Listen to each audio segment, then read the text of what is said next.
Oh hey, the Badger huddles are. Gotta go.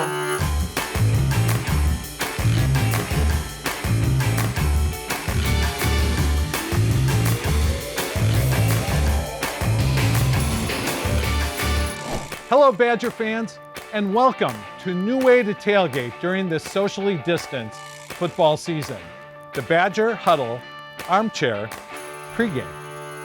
If you're like us, you're missing your game day traditions. So, to give your Badger spirit a boost, consider this your front row seat to the best Badger pregame experiences from the comfort of your own home.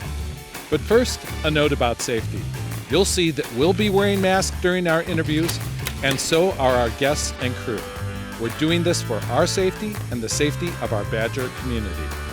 In this episode, we'll tackle what it takes to put on the Badger Bash, the popular tailgate Union South has been hosting for more than 40 years.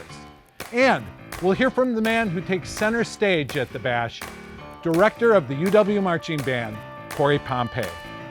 But first, we'll see how this family-friendly tailgate comes together.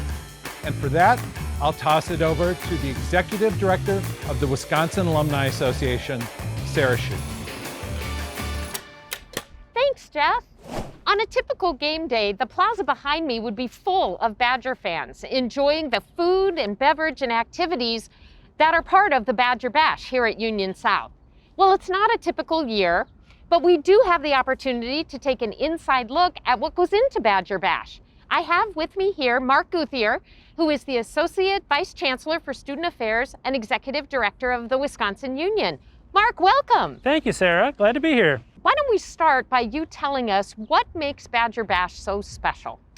Well, I think it's a combination of about three different things. One, it takes place at one of the student unions on campus, and so there's just the student vibe that comes with being at the student center. And two, the marching band, of course. We are the home of the UW Marching Band on game day, and so that makes it special. And three, we really tout this as a family-friendly atmosphere and experience, and so it's really for all ages here. And it's a great way to bring your family, be part of the game day experience, even if you're not heading to the stadium. So. Well, and there's so many people who enjoy this. How many people typically come to Badger Bash?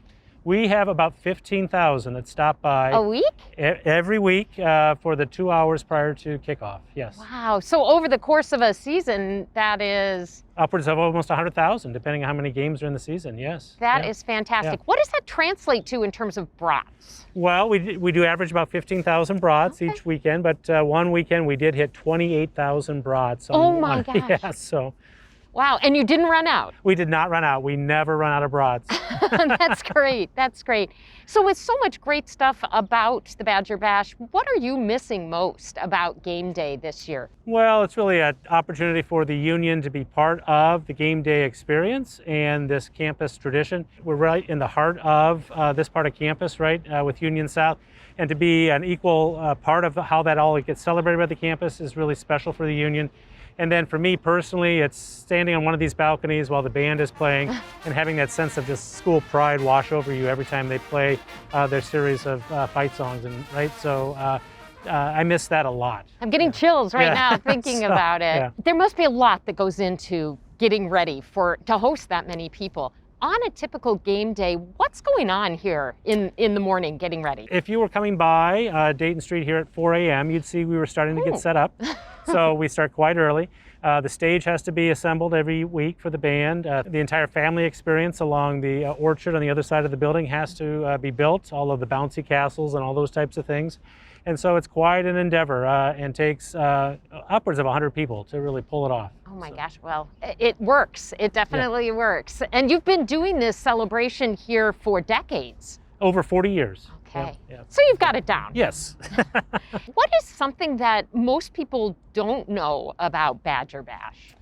Well, I think one tradition that maybe not everybody's aware of is we do celebrate Bucky's birthday every year with a Bucky mosaic. So made out of cupcakes. Oh, so there yeah. are hundreds of cupcakes made in 3 different colors. So it's a nice little tradition we do every year. It sounds terrific, and Bucky had a special birthday this year, his 80th. That's right, so, yes. Maybe double the cupcakes I next think we'll year? do, yes, 2 orders. There we go, there we go.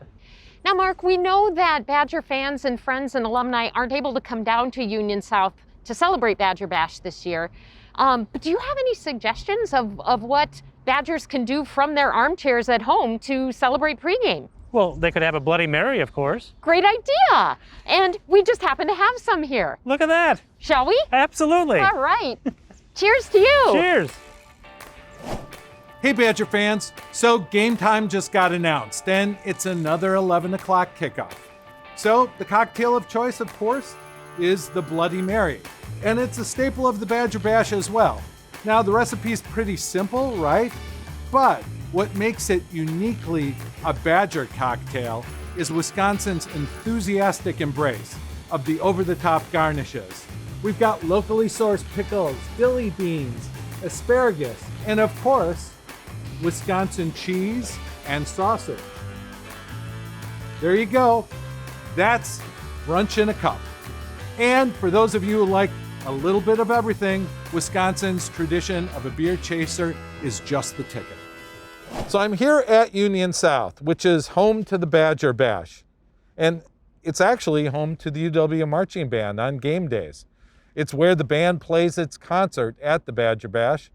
And it is home to the UW Marching Band Hall of Fame, where we recently inducted Mike Leckrone. And speaking of Mike, I'm proud to have the Michael E. Leckrone, Director of Athletic Bands, Corey Pompey. Corey, welcome. Thank you, Jeff. So glad to be here.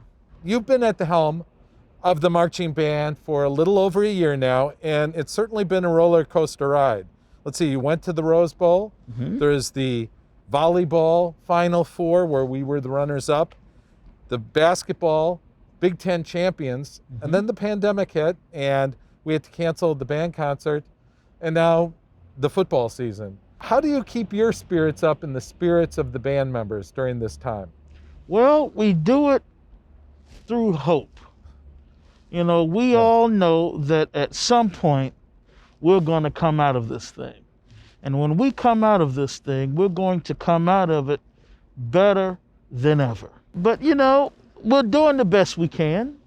It has been a difficult time for everyone, but we know what's going on and we just do the best we can. I bet you a lot of people don't realize that marching band and varsity band are a one-credit course here at the university. So even though you're not marching at football games, you're still getting together. Tell me how that's going and what precautions you're taking during this time. Right now, we're rehearsing with 25 people at a time, physically distanced. We're wearing masks, and the instruments are covered. So we feel like we've found a safe way to do what we can. But this at least allows us to do something.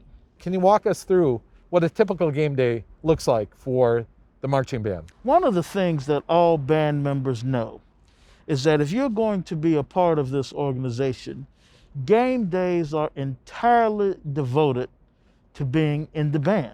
It's an all-encompassing day that starts early in the morning with a rehearsal for 2 hours. So usually it takes us a week to prepare a show. We're putting the final touches on everything, making sure that the moves are exactly what we want them to be, making sure the sound is exactly what we would like it to be. After that 2-hour rehearsal, we also have Badgerville and different events like that that have to happen prior to the concert at Union South. And we have to warm up. The students have to make sure the uniform parts are where they need to be, and we need to make sure, again, another opportunity to get as close to perfection as we possibly can. Then we do the concert. We leave the concert, march over to the stadium, and we've timed it so that once we get into the stadium, we are about ready to do pregame. So, you know, the game lasts however long it lasts, 3.5, 4 hours. After that, we do fifth quarter. Then after fifth quarter, we march from the stadium to the Humanities Building for our dismissal. It's a huge commitment, but it's one that the students enjoy, and they enjoy being representatives of this great institution. Well, they do a great job of it, and you do a terrific job of preparing them for that. So what is it, Corey, that you're missing the most about football game days? Well, truthfully, what I miss the most is the students. All of us being together, performing for these wonderful crowds. I mean, there's just nothing like performing at Union South. There's nothing like performing in Camp Randall.